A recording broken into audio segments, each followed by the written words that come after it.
순조롭게 진행되는 것 같던 제2차 북미 정상회담이 예상치 못한 결렬로 막을 내렸습니다. 실패한 정상회담은 없다는 말이 무색하게 빈손회담으로 끝나면서 전례를 찾기 힘든 외교적인 충격을 남겼는데요. 두 정상이 비핵화와 제재 완화를 두고 합의점을 찾지 못한 겁니다. 지난해 싱가포르 회담보다 진전된 합의로 한반도에 새로운 이정표를 세우리라 기대했던 만큼 실망도 크실 것 같은데요. KBS 의료진단 이번 2차 북미 회담의 결렬 이유를 짚어보고 협상 재개 가능성을 전망해 보겠습니다.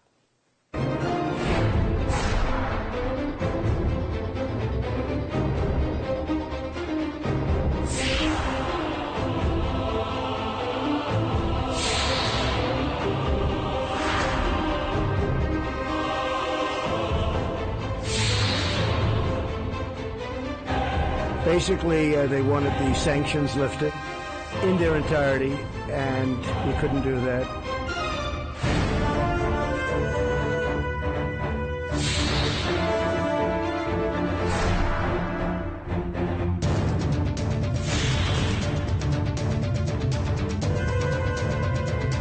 한 건 가운데서 2016년부터 17년까지 채택된 5건, 그중에서 민수 경제와 인민생활에 지장을 주는 항목들만 먼저 해제하라는 것입니다.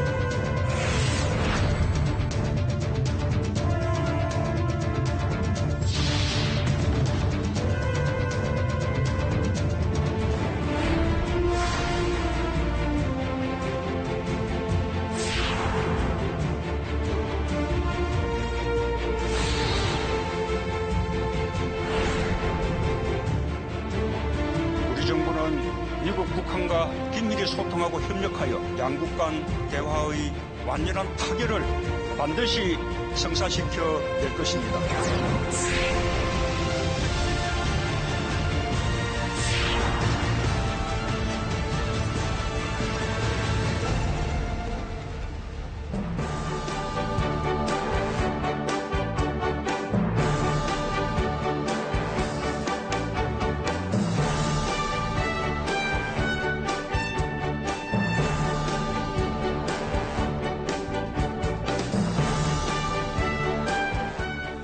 네, 두 분 일요일 아침 이렇게 나와주셔서 감사합니다. 네, 안녕하세요. 네, 안녕하세요. 네, 하노이 2차 북미 정상회담 참 기대가 컸던 만큼 실망도 큰 것 같은데 먼저 그 회담이 결렬된 상황 어떻게 보셨나요? 먼저 최 총장님부터. 예, 우선 이번 2차 하노이 정상회담의 건은 네. 국내의 기대가 너무 컸기 때문에 네. 그만큼 실망과 아쉬움도 큰 회담이었다 이렇게 평가할 수 있겠습니다. 그러나 반드시 이번 회담을 결렬로 표현하는 것은 좀 너무 성급한 진단이 아닌가 생각합니다. 결렬보다는 네. 합의 무산이라는 좀 온건한 표현이 이번 회담의 결실을 펴지 못한 상황을 보다 좀 정확하게 인식하고 표현한 말이다. 그래서 결렬보다 좀 합의 사항이 무산됐다. 예, 이 정도로 좀 온건한 표현을 하는 것이 좋지 않나 그런 생각을 합니다. 혹시 제가 진행하면서 결렬로 표현하더라도 조금 이해해 주시죠. 예, 물론 이제 북도 이번 회담이 결렬이나 파탄이 아니라 어떤 합의사항을 진전시키는 과정에서 나타나는 일종의 피치 못할 난관과 곡절의 일환이다. 북도 이런 표현을 하고 있고 앞으로의 회담 체계에 어떤 강력한 또 희망도 피력을 하고 있는 측면으로 봤을 때 결렬보다는 역시 좀 제대로 성사되지 못했다. 이런 그렇습니다. 표현이 좀 맞는 것 같습니다. 어떻게 원장님 어떻게 이런 어떤 지금 결렬 내지는 어떤 합의 무산 상황 어느 정도 조금이라도 예상하셨습니까? 어떻습니까? 뭐 솔직히 저도 이번에 총장님 말씀하시는 대로 이게 판이 깨진 건 아니다라고 그럴 때 일단은 이제 보고 있고요. 네. 이게 이런 상황, 그러니까 이런 결과가 날 걸 미리 예상을 좀 했었느냐, 뭐 예상은 진짜 정말 못했습니다. 다만, 그 전반적으로 이게 진행되는 과정을 보면서 이게 좀 준비할 시간이 너무 부족한데라고 하는 그런 불안감은 저도 좀 있었어요. 왜냐하면 작년에 6월에 싱가포르 정상회담이 있지 않습니까? 네. 그리고 이번에 이제 와가지고 2차 회담이 있는데 그 양측이 그러면 이 두 개 회담을 건너뛰는 과정에서 실무적으로 접촉을 많이 하고 그래서 양측 간의 입장 차이를 조절할 수 있는 시간이 많이 이제 필요했었거든요. 네. 그런데 그 경과를 가만히 보면 작년 말까지도 심지어 금년 1월 초까지만 해도 양측이 실질 문제를 전혀 토의를 못하고 있다는 그런 느낌이 들었어요. 네. 그리고 이제 그 2월 초에 들어오면서 이제 특별 그 대표 비건이 이제 평양에 갔지 않습니까? 네. 가서 한 3박 정도 있으면서 이제 협의를 그렇게 했었는데 돌아와 가지고는 그 협상을 한 거 아니다. 그냥 의견을 서로 이제 교환했을 뿐이다라고 하는 식으로 얘기를 했으니까 그때까지도 실질적인 동의를 못했던 거고 그러면 양측이 제대로 말을 맞춰가면서 협상다운 협상을 한 거는 이번에 베트남에 가서예요. 베트남에 가가지고 회담 개최 전까지 한 5일 동안 양측이 이제 논의를 했었는데 그때서야 제대로 본격적인 협상을 하지 않았느냐. 그러면 시간이 너무 짧은 거죠. 이게 보통 이게 협상이 아닌데 그걸 뭐 한 5일 이래 해가지고 되겠습니까? 그래서 불안하다 하는 생각을 하고 있었습니다. 저는 근데 네. 물론 이제 조 대사님 말씀도 상당히 뭐 일리가 있습니다만은 준비 기간이 짧았던 것이 물론 이번 합의 사항이 무산되는데 일정 부분 역할을 한 것은 사실이지만 그보다 더 중요한 원인은 이번 그 회담에 임하는 미국과 북한의 그 목표와 입장이 각기 너무 달랐다는 데에서 우리 근본적인 원인을 찾을 수가 있는 거 아니냐. 네. 그러니까 오히려 1차 회담의 합의 사항을 보다 구체적으로 진전시키지 못한 결정적인 이유는 북한은 이번 회담에서 비핵화 쪽보다는 제재 해제 쪽에 더 방점을 두었고 네. 또 미국은 그보다는 비핵화 쪽에 훨씬 더 방점을 두었기 때문에 양측 간의 근본적인 이해관계가 충돌한 것이 오히려 더 이번 그 합의 사항을 내지 못하는 결정적인 원인이다. 이렇게 좀 생각해 볼 수가 있겠습니다. 네, 그럼 같은 맥락에서 조 원장님은 그 준비 부족 이외에 이번 회담이 이렇게 제대로 어떤 합의를 이뤄내지 못한 어떤 이유에 대해서는 또 어떻게 보시나요? 역시 이제 준비 부족 이외라고 말씀하시지만 결국 준비 이제 부족으로 이제 가는데 그 제가 아까 말씀드렸지 않습니까? 그 회담이 결렬 말 안 쓴다 그랬죠. 이런 결과, 합의가 없는 결과로 끝날 거라는 예상은 미리 못했다라고 이제 그렇게 했던 거는 네. 그 준비 기간은 좀 부족하지만 제가 그동안에 보니까 그 양측의 접근법에 상당한 이 변화가 좀 오고 있어가지고 좀 짧은 기간이지만은 뭔가 그래도 합의가 좀 나오긴 나올 것 같다라고 생각을 했었죠. 그거 뭐 다 잘 기억하시겠습니다만은 그 비견 대표가 평양으로 가기 전에 1월 31일 날 스탠포드 대학에서 거기에 그 미국의 새로운 대북 이제 협상 입장에 대해서 상당히 상세하게 얘기를 했었어요. 그 전까지 보는 것 같으면 북한에서는 이제 단계적, 동시적 접근이라는 말을 쭉 사용을 해왔었고, 그다음에 거기에 대해서 미국 쪽에서는 비핵화 우선이라고 하는 그 한마디로 그냥 계속 얘기를 했었거든요. 그래서 작년 7월에 이제 폼페이오 장관이 평양에 들어가 가지고 비핵화 우선이라고 하는 접근법을 내놓으니까 북한에 이건 말도 안 되는 얘기다. 그리고 폼페이오 장관이 떠나고 난 뒤에 뒤통수에다 대고는 무슨 강도 같은 요구를 하고 갔다. 이런 식으로 비난을 이제 했었지 않습니까?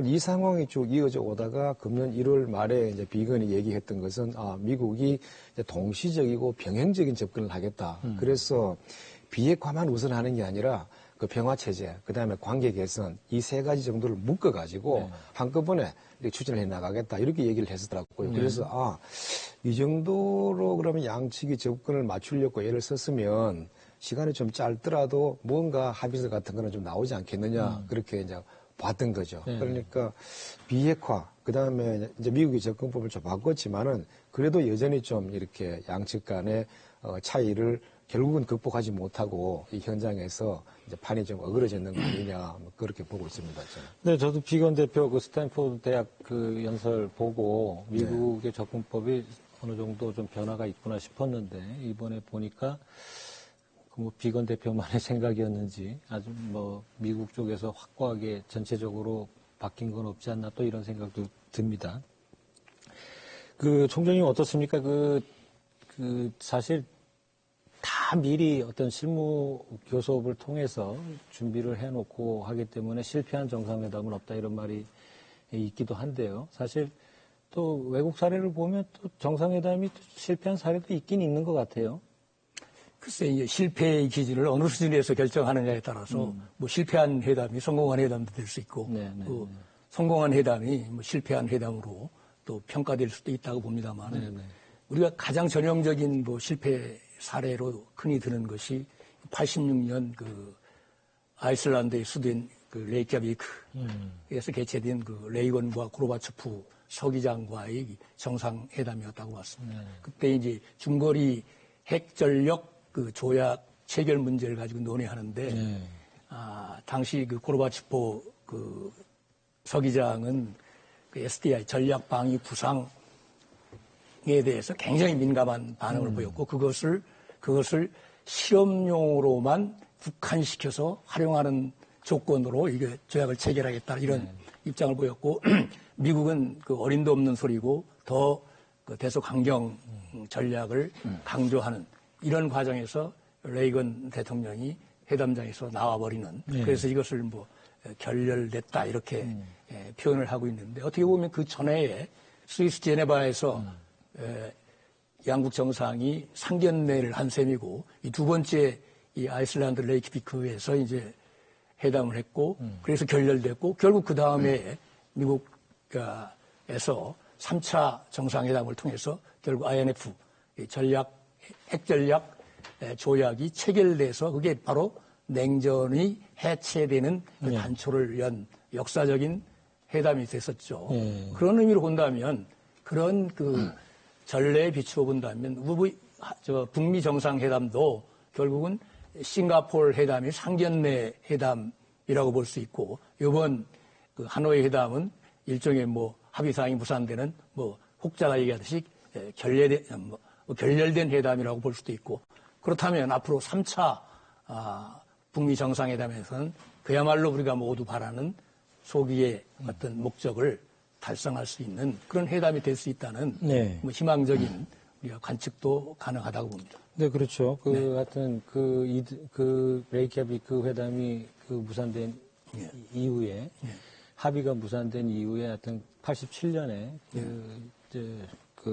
아까 핵전략 조약이라고 그러셨죠. 그 협정이 체결이 됐으니까 또 어떤 그런 희망도 좀 한 가지 첨언을 해드리면 그 레이캬비크 회담에 대해서 그 당시에 국무장관이었던 그 슐츠가 나중에 이제 평가를 하는데 그 회담이 거기서는 깨졌지만 그 회담을 계기로 해가지고 우리 쪽에서는 이 소련 쪽 입장의 그 바닥, 그러니까 그 마지노선을 봤다라는 그런 이제 얘기를 했었어요. 그러니까 그것을 기반으로 해가지고 그 다음에 이제 아까 마 총장님 말씀하신 대로 내년 정식으로 가는 이 과정이 이어졌던 거죠. 그래서 이번 정상회담 하노이에서 있었던 것도 그 양측이 다 얘기하는 것 중에, 특히 미국 측이 강조하는 것 중에 보면 이번 회담을 통해 가지고 양측이 서로의 입장을 더 잘 이해하게 됐다. 또 그 미국 입장에서는 우리는 지금까지 토의를 못 하고 있던 것들을, 그러나 우리가 토의하고 싶었던 것들을 이제 토의하는 상황이 됐다. 이렇게 이제 얘기를 지금 하고 있거든요. 그러니까 이게 결코 이제 그야말로 잃어버린 기회가 되는 게 아니라 이번을 계기로 해가지고 새로운 하나의 기회가 오는 그 준비를 할 수 있는 그런 토대를 마련하는 의미가 분명히 있다고 생각을 합니다. 네. 공동선언은 못 나왔지만 서로의 입장과 의도, 상대방의 인식 등등을 아주 모조리 제대로 정확하게 인식하는 좋은 계기였다고 생각합니다. 네. 글쎄, 이제 얼마나 입장을 이해를 했는지는 모르겠는데, 일단 그 회담 끝나고 트럼프 대통령의 기자회견이나 그 이어진 북측의 기자회견을 보면 그 회담 내용을 두고 굉장히 상이한 주장들이 나왔어요. 먼저 그런 것들을 좀 한번 짚어보겠습니다. 먼저 트럼프 대통령은 북측에서 그 유엔의 그 대북 제재에 대해서 전면적인 해제를 요구했다. 이랬는데 그 이리용호 그 외무상 또 최선희 부상은 아주 이거를 전면 부인했어요. 절대 전면 해제를 요구한 게 아니고 일부 해제를 요구한 거다. 그렇게 주장이 엇갈린 부분에 대해서 원장님은 어떻게 보십니까? 그 양측이 하는 말을 엄밀하게 이제 실무적으로 파악을 해보면 그 이번에 이제 북한 측에서 하는 말이 맞다라고 하는 그런 평가가 미국의 그 AP통신에서 네. 나왔더라고요. 양쪽 입장을 다 따져보니까 이번에 북한이 얘기한 건 이거였고 그다음에 그 미국이 얘기한 건 이거였다. 그래서 이게 북한 측에서 전면 해제 그러니까 이제 트럼프 대통령이 기자회견에서 그 말씀하신 전면 해제라는 표현은 정확한 건 아니었다라고 하는 게 AP통신에서 나온 이제 평가였고, 이런 이제 양측의 입장 차이가 좀 나오는 데는 그러니까 제재를 가하게 된 원인과 그 다음에 이 제재 해제 요건에 대해서 양측이 기본적으로 좀 서로 다른 시각에서 보고 있는 그 문제가 있다 하는 게 이번에 이제 선명하게 드러난 것 같아요. 북한 쪽에서는 우리가 지금 제재를 받고 있는 이유가 이제 핵 실험을 하고 미사일을 발사하고 하는 이것 때문에 이제 됐으니까 실험 이제 지금 안 하지 않느냐. 그 다음에 미사일 시험 발사 안 하고 있지 않느냐. 벌써 이게 지금 1년 반이 됐는데 그러면 제재 완화 좀 해줘야 될 거 아니냐라는 그런 입장인 것 같고 미국 쪽에서는 실험하고 시험했는 게 결국 핵무기 성능을 개선하고 미사일 성능을 개선하는 데 갔으니까 그 성능 개선된 부분은 여전히 지금 남아있지 않느냐. 남아있으니까 제재는 계속돼야 된다라고 하는 이런 논리인데 뭐 객관적으로 이걸 평가하기가 참 쉽지는 않습니다만은 이제 일단 도발과 거기에 대한 처벌이라고 이렇게 보는 것 같으면 도발이 더 이상 계속되지 아니하는 상황에서 이 처벌에 일단 어느 정도의 변화가 있어야 된다라고 하는 논리는 나름대로 설득력이 좀 있는 것 같아요. 네. 총장님은 어떻게 보십니까? 예, 뭐 이 질문에 대한 보다 우리가 정확한 설명과 이해를 하기 위해서는 그동안 지난 한 30년간 북미 간에 있었던 그 핵협상의 역사를 한번 우리가 되돌아볼 필요가 있다고 봅니다. 뭐 가장 먼 시기로 본다면 92년에 남북한 비핵화 공동선언, 그 다음에 94년 제네바 합의, 그 다음에 육자회담이 9.19 공동성명, 이 과정에서 얻었던 그 실패의 교훈을 우리가 되돌아본다면 이런 얘기를 할 수가 있습니다. 북한은 과거에는 시종일관 그 체제와 정권의 생존이 보장되지 않는 한, 그것도 경험적인 수준에서 보장되지 않는 한 핵무기 옵션을 한 번도 포기해 보려고 한 적이 없습니다. 그리고 확실한 동시 교환이 아닌 경우에는 한 번도 먼저 양보를 하려고 하지 않았습니다. 왜 그러냐 하면 북한이 미국과의 협상의 핵협상에서 주어야 될 카드는 주로 핵물질이나 핵무기의 폐기 내지 폐쇄, 다시 말하면 물리적 행동이 수반되는 다시 되돌리기가 매우 어렵고 기간도 많이 걸리고 비용도 많이 드는 이런 카드인 반면에 미국이 북한한테 주어야 되는 카드는 주로 절차나 형식, 말하자면 경제 제재를 해제한다든가 경제협력을 강화한다든가 뭐 수교를 한다든가 하는 상당히 제도나 절차나 형식에 관한 문제이기 때문에 북한보다는 그 약속이 이행되지 않을 때 되돌리기가 굉장히 쉽고 또 비용도 적게 들고 기간도 짧은 그런 카드입니다. 이 맥락을 이해해야만이 이번에 하노이 회담에서도 양측의 주장에 그 진실이 어느 쪽에 가 있는가를 보는데 도움을 준다. 전 그렇게 생각을 하고 싶습니다. 네. 하여튼 지금 대체적으로 트럼프 대통령의 표현, 북한이 전면 해제를 요구했다는 표현은 지금 시간이 지나면서 조금 사실과는 좀 차이가 있는 걸로 이렇게 이제 확인이 되고 있는데, 미국 측에서는 오히려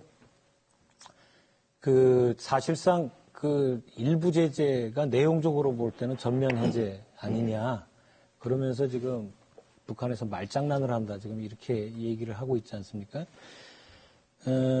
먼저 지금 북한 측에서 2016년에서 2017년, 사실 이제 대북 제재는 2006년부터 11건이 이루어졌는데, 2016년, 2017년 5건에 대한 제재만 해제를 요구했다. 이 부분에 대한 내용적인 평가는 원장님 어떻게 할 수 있을까요? 그러니까 미국이 받아들이듯이 이거를 전면 해제로 볼 수 있는 내용이라고 볼 수 있나요? 어떻게 생각하시나요?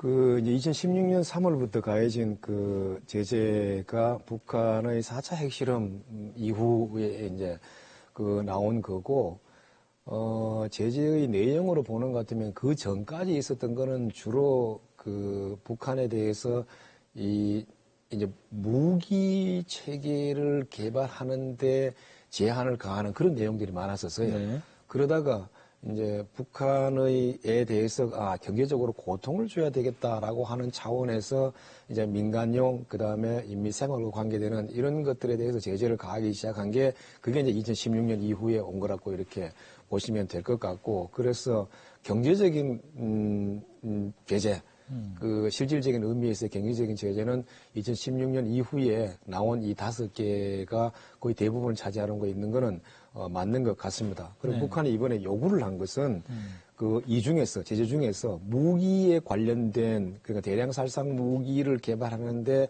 제한하기 위해서 나온 내용들은 다 빼고 네. 그냥 인민 생활과 관계되는 것만 자기들이 요구를 했다라고 하니까 그 표현은 맞고요. 그런데 네. 이걸 가지고 미국 측에서 이제 실무적으로 계산을 해봤던 모양입니다. 그러면 여기에서 금지하고 있는 석탄 수출, 광물 수출, 그다음에 수산물 수출, 해외 노동자 송출 금지 이런 것들을 다 모아 계산을 해보니까 그쪽 표현으로는 수십억 달러에 해당하는 이 가치가 있는 거다. 네. 그러면서 지금 상황에서 이 수십억 달러를 이제 북한 측에다가 허용해 주는 것은 자기들로서는 수용할 수가 없었다 이렇게 얘기를 하고 있더라고요. 네.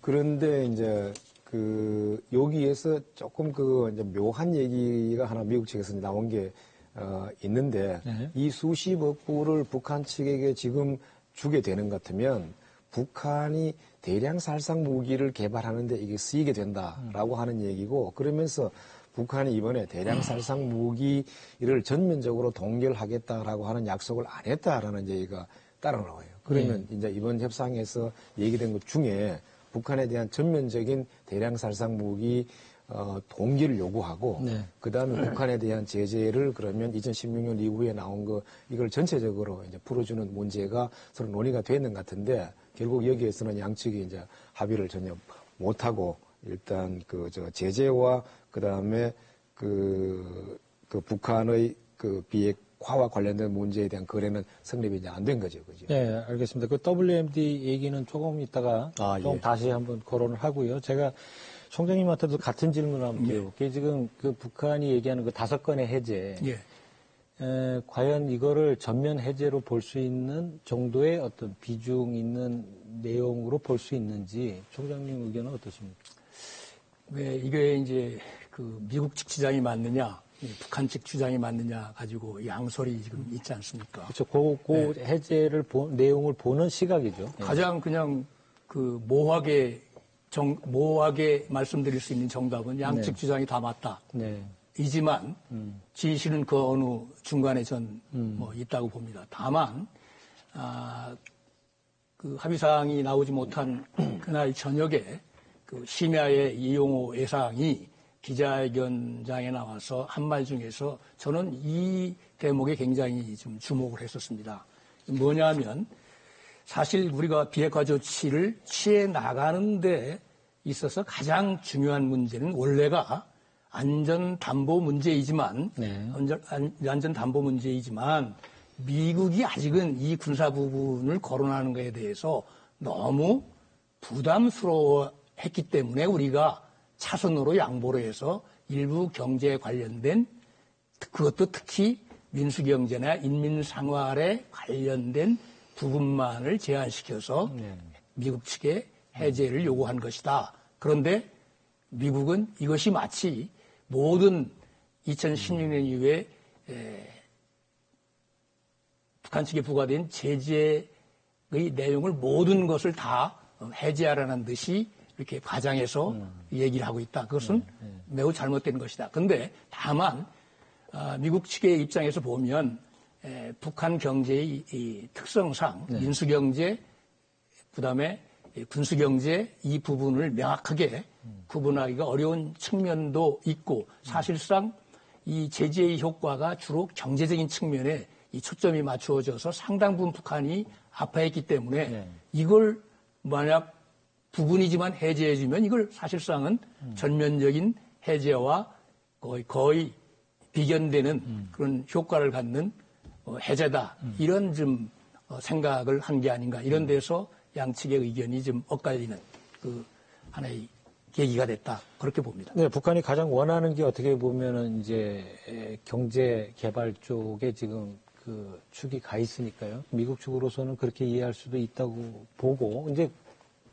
그렇다면 거기서 지금 북한이 제시한 게 이제 용변 핵시설을 완전 폐쇄하겠다, 폐기하겠다라는 게 이제 그 테이블에 매물로 나와 있었는데 지금 이제 용변 핵시설에 대한 어떤 그 가격이라 그럴까요? 그거에 대해서도 북한하고 미국이 좀 차이가 있는 것 같아요.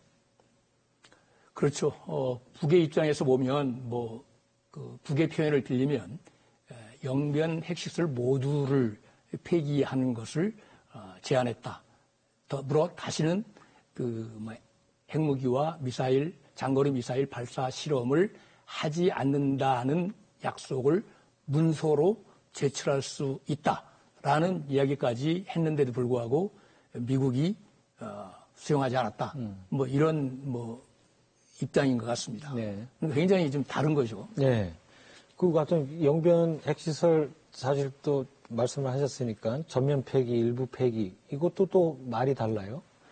원장님은 어떻게 이해하시나요? 예, 저도 이제 여기에 관해서 지금 좀 혼선이 좀 있는 것 같고 그래서 양측의 입장을 정확하게 알아야 저희도 그 평가를 해볼 수 있다 하는 생각이 드는데 아까 지금 말씀드렸습니다만은 그 실무적인 준비가 참 너무 좀 부족했다라는 게 그 실패한 정상회담이 안 생기기 위해 가지고는 그 실무선에서 협의를 해가지고 선택지를 최대한으로 줄여줘야 돼요. 줄여가지고 그럼 정상급에서 결정할 수 있는 거를 한두 개, 이 정도만 딱 남겨놓고 다른 부분은 다 해결을 한 다음에 이거를 올려줘야 거기에서 그럼 정치적인 결단을 통해가지고 이제 성과를 만들어낼 거라고요. 그런데 이번 같은 경우에 보면 그러면 그 서로 거래하는데 거래의 조건이 되는 양쪽 부분에 대해서 선택지를 제한해 준 게 너무 부족했는 것 같아요. 그럼 이번에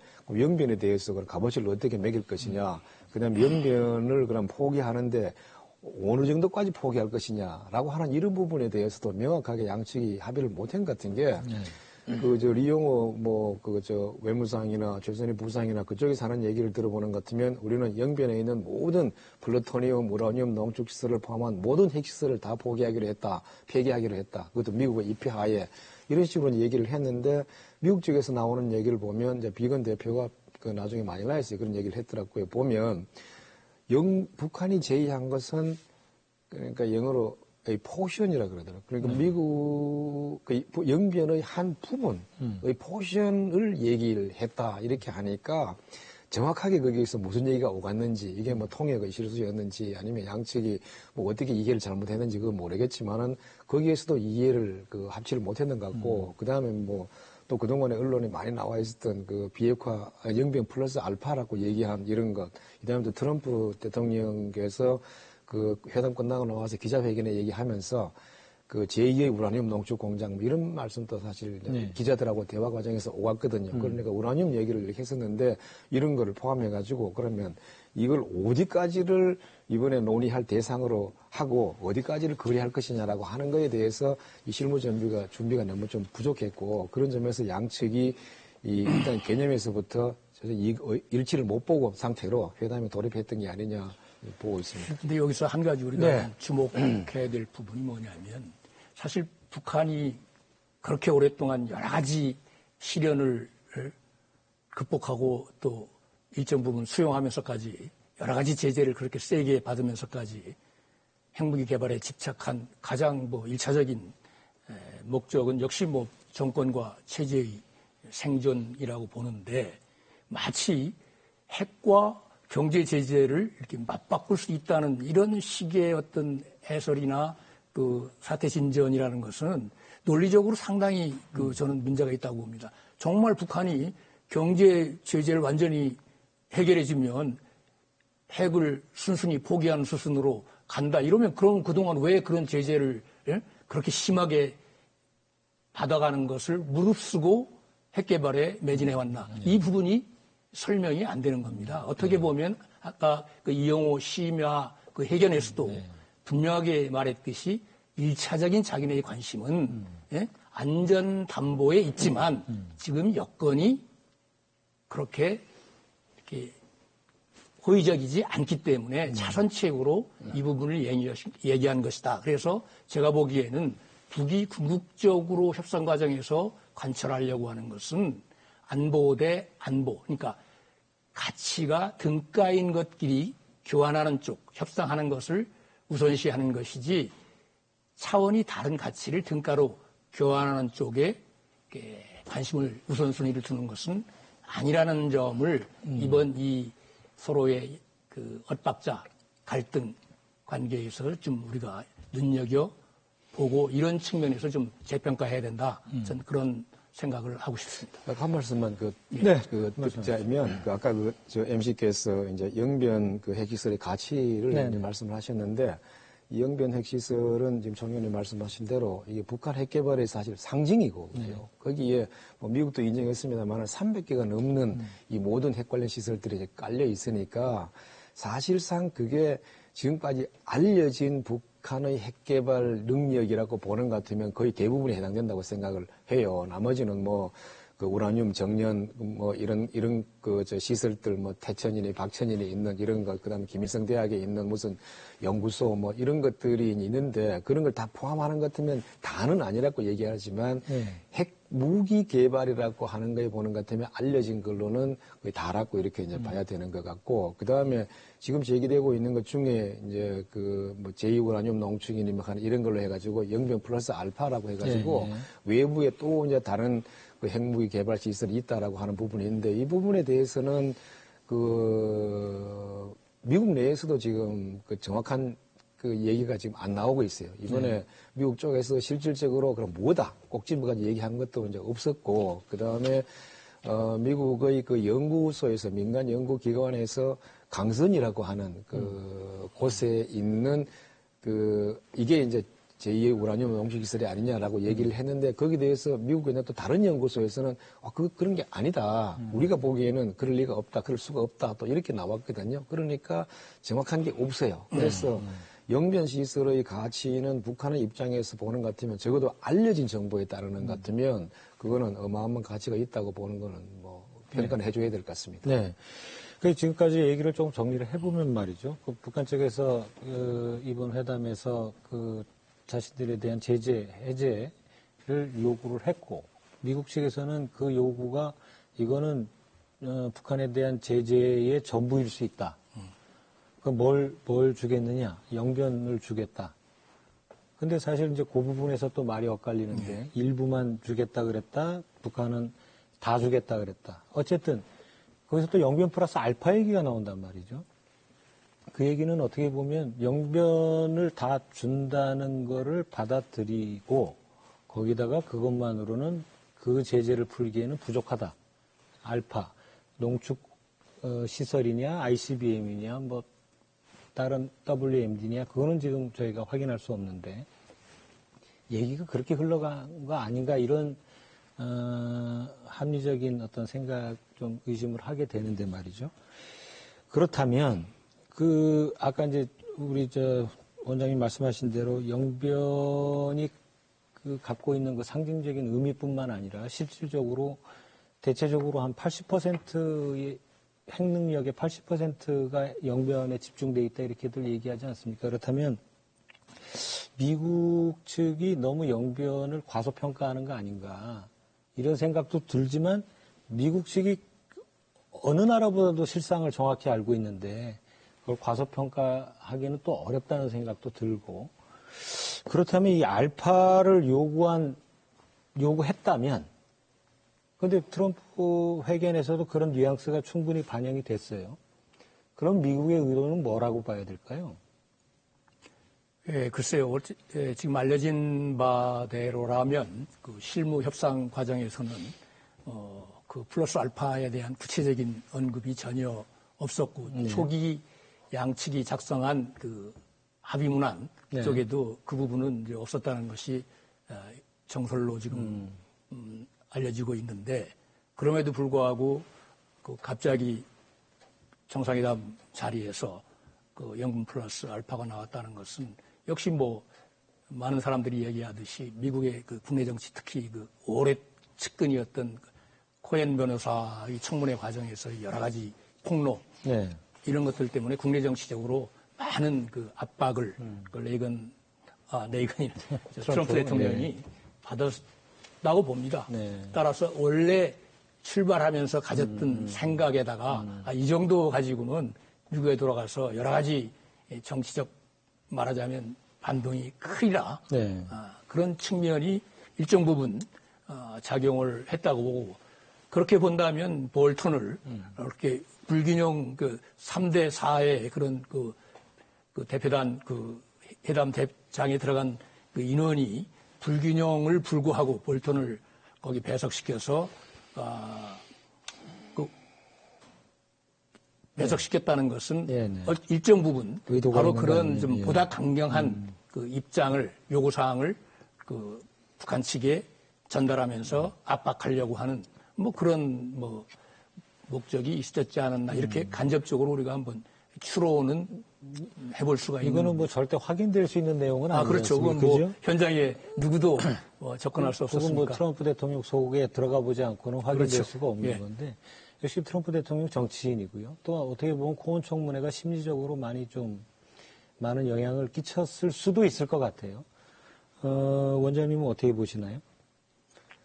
청문회 뭐 뉴스에 보니까 그 베트남에 하노이에 있는 동안에도 계속 이제 청문회가 어떻게 돌아가는지 거기에 신경을 쓰고 있었다라고 네. 하는 그런 뭐 보도들은 저도 이제 봤고요. 그러니까 그렇지만 이게 뭐 그것 때문에 트럼프 대통령의 멘탈이 흔들렸다고는 이제 생각할 수는 없을 것 같고요. 네. 멘탈이 얼마나 강한 분이겠습니까? 미국의 대통령이나 하시는 분이.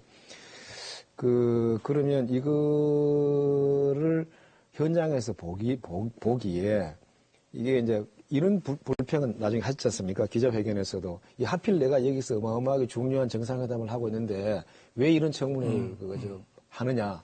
이거 나쁜 거다. 뭐 이런 식으로 이제 불평을 하시는 걸 보는 것 같으면 그것 때문에 스트레스를 많이 받기는 많이 받았던 것 같아요. 그러면 이 두 가지 하나는 외교적인 이벤트고, 그다음에 하나는 국내적인 이벤트인데, 이 정치적인 시각에서 봐서 이거를 두 가지를 같이 놓고 같이 엮어가지고 판단하지 않을 수 없는 게 트럼프 대통령의 입장이었을 것 아니냐. 그렇다면, 오늘 처음부터 저는 합의 없이 돌아갈 생각으로 오시지는 않았을 것 같아요. 그런데 와가지고 보니까 내가 처음에 당초에 계획했던 예를 들면 이 정도의 합의를 가지고 돌아가가지고는 이 판에서는 이거는 반드시 그냥 돌아가가지고 비판을 받을 수밖에 없겠다.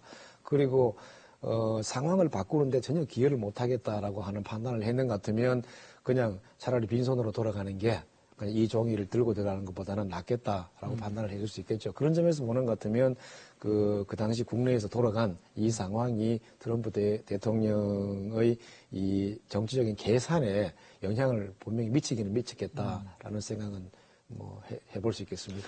어떻게 보면 트럼프 입장에서 그 지금 15개월 동안 북한 측에서 핵실험, 미사일 발사 시험 다 중단돼 있는 상태고 어떻게 보면 그 시간에 쫓길 이유가 없는 상황에서 이 정도 시점, 이 정도 대목에서 한번 판을 주도할 어떤 생각을 갖고 이 판을 한번 흔들었지 않나 뭐 이런 추론도 있을 수 있을 것 같은데요. 예, 어쨌든 그 누가 보더라도 그 두 행위자 중에서 미국은 세계 유일의 초강대국이고 네. 북한은 누가 뭐라고 해도 여러 가지 뭐 북한에 대한 뭐 평이 있습니다만은 국제 정치 경제 무대에서 완전히 고립되고 소외된 그 어떻게 보면 가련한 뭐 행위자 중에 하나라고 봅니다. 그래서 양국 협상 과정에서 북한이 그동안 뭐 계속 지배하고 강력한 그 호전적인 공격적인 입장을 보여왔다고 하지만 그것은 어떻게 보면 그 약자가 강제에 대한 어떤 일종의 다른 방식의 그 호소라고 할까요? 네. 뭐 이런 거였다고도 저는 봅니다. 그런 의미로 보면 이번 그 회담 과정에서 결국은 뭐 약자인 북한이 더 절실할 수밖에 없었고 네. 미국은 시간 차원이든 뭐 어떤 차원에서도 북한보다는 훨씬 더 덜 절실한. 네.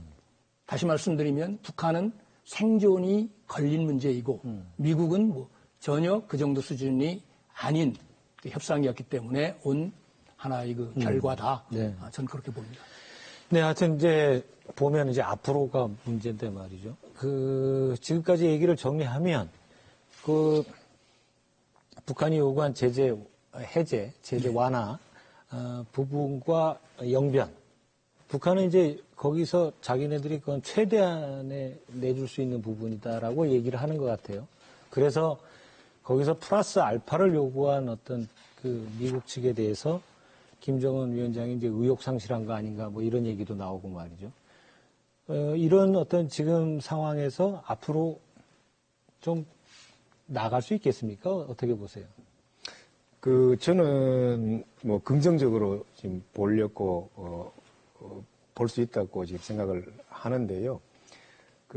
트럼프 대통령이 이번에 이제 차라리 빈손으로 돌아가는 게 낫겠다라고 판단을 했을 가능성 중에 하나는, 이유 중에 하나는, 지난번 싱가포르 회담이 끝나고 난 뒤에, 이거 뭐야, 이거 뭐, 빈손 아니냐, 아무것도 없는 껍데기 아니냐라고 하는 식으로 해가지고 미국 내에서 비판들이 되게 많았었어요. 네. 그리고 그게 이제 비판이 심지어 뭐 공화당 내부에서 일부러 나올 정도로 그렇게 비판을 많이 받았으니까 이번에 트럼프 대통령으로서는 웬만큼 큰 게 아닌 걸 들고 가가지고는 미국 내에서 환영을 받기가 어려운 네. 그런 상황이었고 그래서 그동안에 이제 실무 접촉 과정을 쭉 보면 실무 접촉 과정에서 뭐 다 우리 MC께서 다 보셨겠습니다만은 트럼프 쪽에서는 기대치를 조금 낮추려고 하는 그런 노력들이 쭉 이렇게 나왔었거든요. 그래서 이거 북한과의 협상이라는 게 상당히 쉽지가 않은 거구나라는 거는 생각을 했던 것 같고 그래서 이제 기대치를 조금 낮추어 왔는데 왔다가 보니까 이게 이제 상황이 여러 가지가 좀 안 좋아지니까 지금 상태로는 안 되겠다라고 해가지고 이번에 그냥 빈손으로 돌아가기로 이렇게 했는 것 같고 그런데 이렇게 함으로 해가지고 이제는 트럼프 대통령이 적어도 북한 핵 문제에 관한 입지가 상당히 강화가 되었다고 생각을 해요. 네. 그러니까 미국 국민들에게 정치권에 대해서도 나는 말이야, 이거 빈손으로 돌아가더라도 차라리, 그지? 이거 나쁜 딜 이런 거 하는 사람 아니야. 적어도 미국의 국가 이익은 내가 지킬 수가 있어. 라고 하는 그런 이미지를 이번에 분명히 보여줬거든요. 네. 그러니까 원래 반공주의자가 이게 저쪽하고도 이게 타협을 하기가 쉬운 거예요. 닉슨이 중국에 가가지고 수교를 했던 것도 닉슨이었기 때문에 반중주의자, 닉슨이었기 때문에 했다고 그렇지 않습니까? 그러니까 이제 입지가 좀 강화가 됐으니까 저는 훨씬 더 유리한 입장에서 북한과의 이 교섭에 좀 임할 수가 있지 않느냐. 그래서 저는 이제 양쪽의 실무선에서 이번에 이제 미진했던 양쪽의 선택지를 좁혀주는 이 작업을 이제 실무선에서 좀 먼지가 가라앉으면 좀 이제 하겠죠. 그걸 하고 나면 그다음에 여건은 오히려 개선이 될 수도 있다. 저는 그렇게 보고 있습니다. 알겠습니다.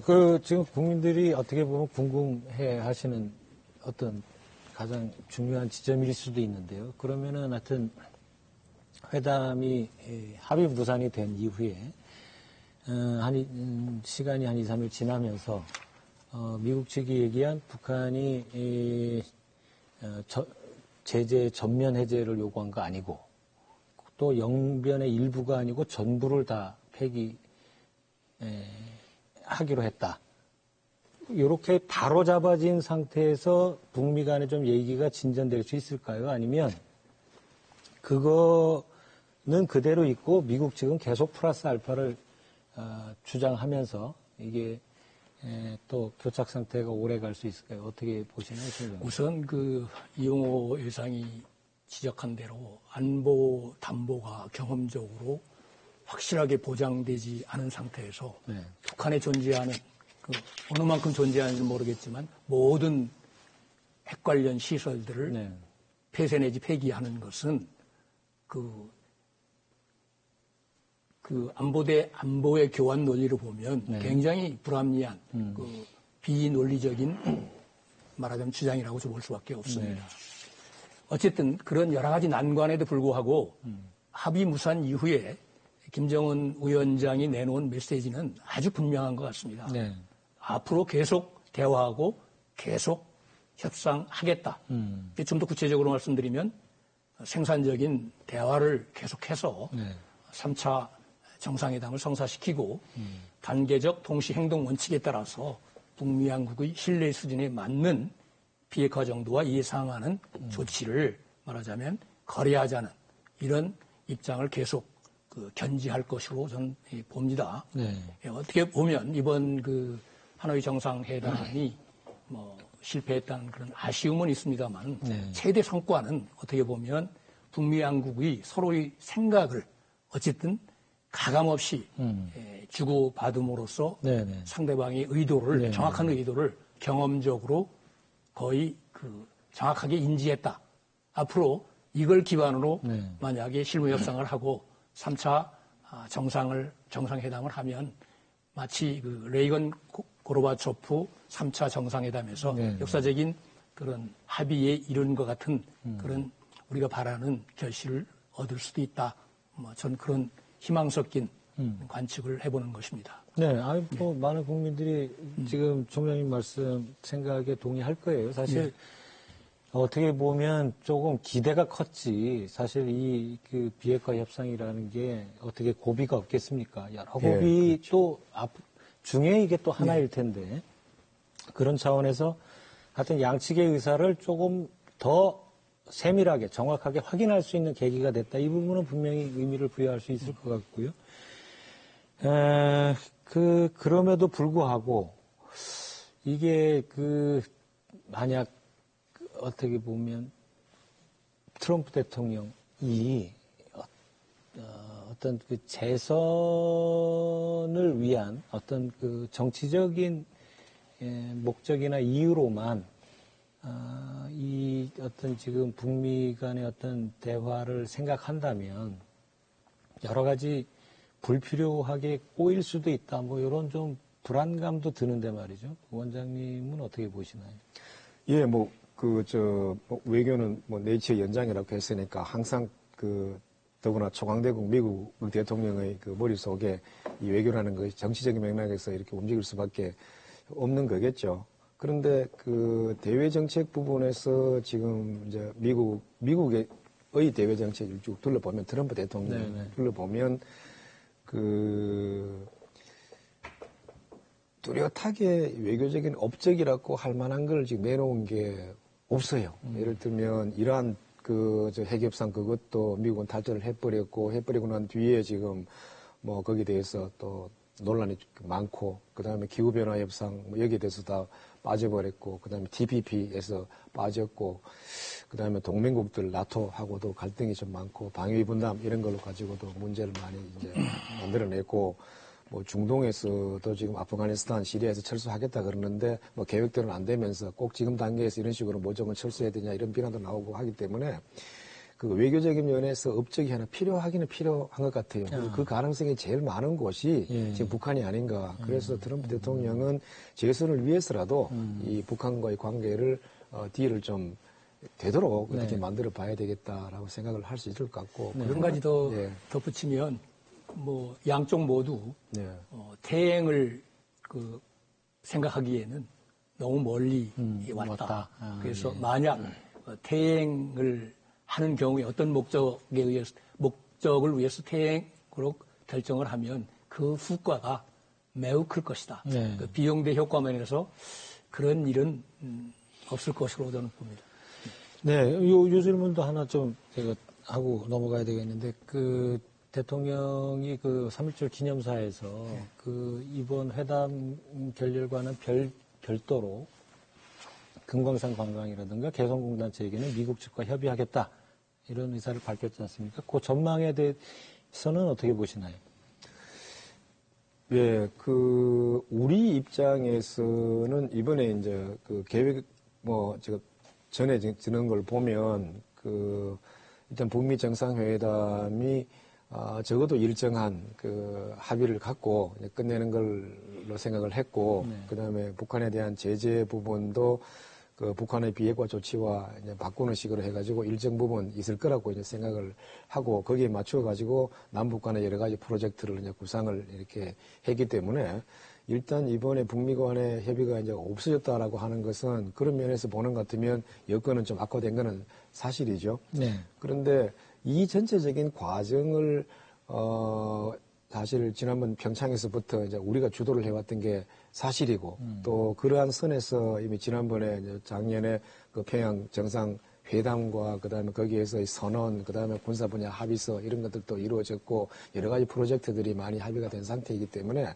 저는 이 기조를 계속 지켜나가는 게 필요하다고 생각하고 네. 그다음에 한미 공조는 지금까지 문재인 대통령께서 계속 강조해 오시고 실천을 해 오신 이제 그런 분야이기 때문에 이 한미 공조를 해나가야 된다라고 하는 원칙, 이 원칙은 지금 바꿀 수 없겠지만은 한미 공조를 어떤 식으로 해나갈 것이냐라고 하는 부분에 구체적인 방법론 부분에서는 미측과 이제 여러 가지 협의를 할 수가 있다고 저는 생각을 하고요. 네. 그 다음에 하나 미측에서도 우리 쪽에서 좀 더 적극적으로 움직여 주기를 바라고 있는 거는 이번에 이제 트럼프 대통령이 회담을 끝내고 하노이에서 비행기로 돌아가면서 문재인 대통령께 전화를 하셨지 않습니까? 네. 하셔가지고는 김정은 위원장하고 대화를 하고 그 결과를 나한테도 좀 알려달라. 이렇게까지 이제 당부를 부탁을 하고 있는 상황이니까 한국의 적극적인 중재 역할을 미국도 필요로 하고 있는 거니까 이 중재 역할을 해나가는 과정에서 우리가 그러면 북한하고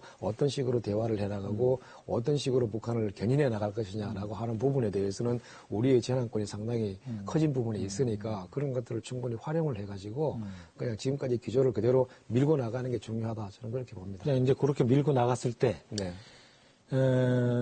지금 물론 트럼프 행정부 때 외교부 북미국장을 하신 건 아니지만 북미국장을 미국을 많이 상대해 보신 어떤 경험에 따르면 지금 이런 단계, 이런 상황에서 대통령이 금강산 관광하고 개성공단을 재개하는 문제를 미국과 협의하겠다.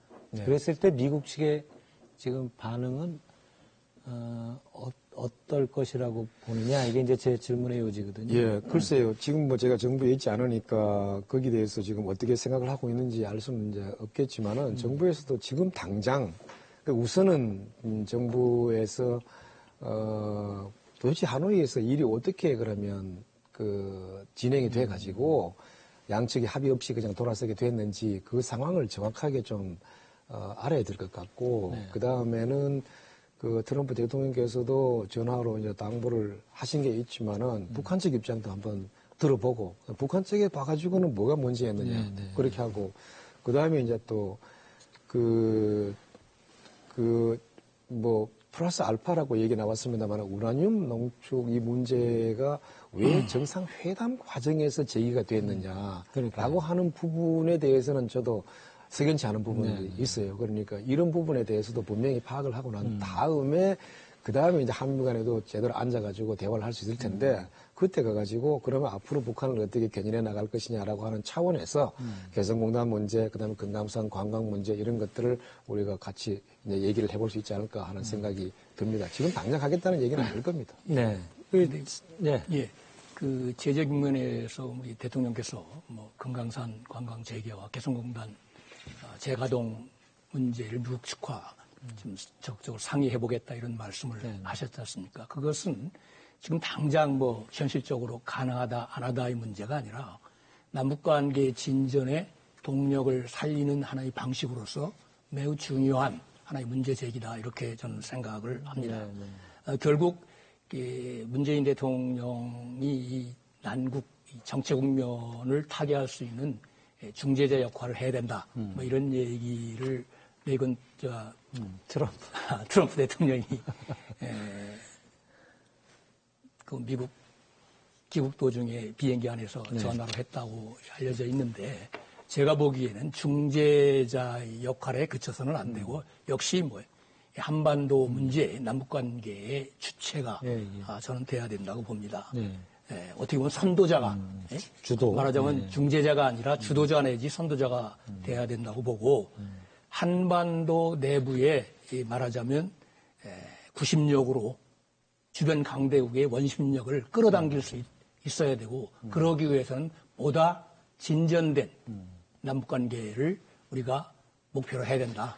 이 점은 뭐 잊지 말아야 되는 한 국면이다. 저는 그렇게 생각합니다. 그 사실 이제 2차 북미회담이 끝나고 어떤 사실 굉장히 낙관적으로 보지 않았습니까? 금강산 관광하고 개성공단은 뭐 어떻게 보면 당연히 이루어질 것처럼 보는 분위기도 있었는데 하여튼 그 이후에 또 김정은 위원장의 답방, 서울 답방이 자연스럽게 이어질 것 같은 어떤 그런 흐름이었는데 지금 그 부분이 조금 차단이 된 것 같습니다. 지금 이제 대담을 거의 마칠 시간이니까 앞으로 그 남북 정상회담 또 한미 정상회담 쪽 이제 남아 있는데요. 그 전망을 포함해서 앞으로 이 북미 협상이 어떻게 진행될 건가 아니면 돼야 되는가에 대해서 한 말씀씩 듣고 오늘 대담 마치겠습니다. 먼저 원장님부터. 제가 할까요? 네네.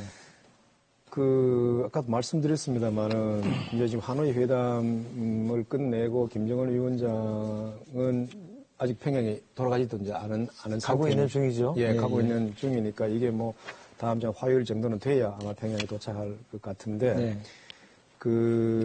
북한의 얘기를 뭐 트럼프 대통령께서도 요청하신 거기 때문에 그걸 정확하게 한번 들어보고 북한의 입장을 파악해 보는 게 우선 필요할 것 같고요. 이거는 작년에도 1차 정상회담으로 북미 정상회담으로 가는 과정에서도 뭐 그런 게 있었으니까 그걸 이제 하셔야 될 것 같고 그다음에 이제 미국 이렇게 만나셔야 될 것 같고, 그거 하기 전에 두 가지 작업은 분명히 하셔야 될 것 같아요. 양측을 만나면서 미국 보고는 이 접근법을 분명하게 해라. 그걸 이제 한꺼번에 다 해결하려고 그러느냐, 단계적으로 가려고 그러느냐, 얘기를 해야 되겠고, 그 다음에 북한 보고도 북한이 이제 새로운 전략 노선을 갖고 경제 발전을 해나가려면 기존에 갖고 있던 여러 가지 사고방식을 좀 바꿀 필요가 있다라고 하는 것도 우리로서는 좀 부러지게 좀 얘기를 할 필요가 있지 않느냐 생각합니다. 네, 총장님. 모든 그 이슈의 한복판에 북한의 비핵화 문제가 있습니다. 이 시점에서 봤을 때 북한의 비핵화라는 것은 결국 한반도 평화체제의 틀 속에서 추구할 수밖에 없는 그런 상황입니다. 그러기 위해서는 결국 한미동맹의 문제를 우리가 앞으로 어떤 그 성격으로 가져가야 되는가 하는 부분에 대해서 보다 근원적인 고민과 성찰이 필요하다. 이 점 말씀드리고 싶습니다. 네, 오늘 일요일 아침 이렇게 나와주셔서 감사하고요. 두 분 말씀 여기까지 듣겠습니다. 일요일 순서 이루어진다 오늘 순서 여기서 모두 마치겠습니다. 시청해주신 시청자 여러분 대단히 감사합니다. 감사합니다.